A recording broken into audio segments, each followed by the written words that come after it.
శనివారం పూట శ్రీహరిని శనీశ్వరుని ఎలా పూజించాలి ఆ వివరాలు ఈ వీడియోలో తెలుసుకుందాం.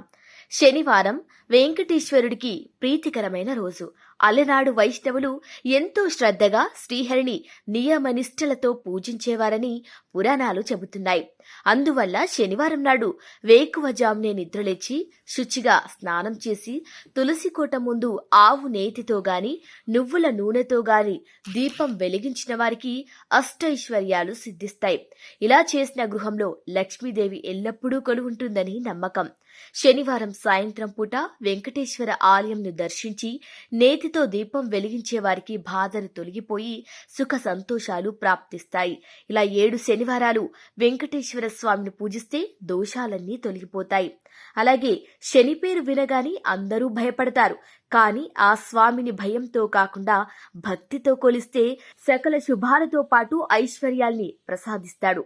శనివారం లేదా త్రయోదశి తిథి వచ్చిన రోజు శనికి నువ్వుల నూనెతో అభిషేకం చేసినా, ఆ స్వామికి ఇష్టమైన నువ్వులు, నల్లటి వస్త్రం వంటివి దానం చేసినా ఏలినాటి శని ప్రసన్నమవుతాడు.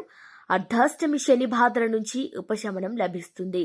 వారంలో 7వ వారం శనివారం. శనివారానికి అధిపతి శనీశ్వరుడు. సంఖ్యాశాస్త్రం ప్రకారం కూడా 7 శనికి ప్రీతికరమైన సంఖ్య. అందుచేత శనివారం శని గాయత్రి మంత్రాన్ని పఠిస్తే మంచి ఫలితం ఉంటుంది. ఓం కాకాధ్వజాయ విద్మహే ఖడ్గహస్తాయే ధీమహి తన్నో మద ప్రచోదయత్. ఓం శనైశ్వరాయ విద్మహే సూర్యపుత్రాయ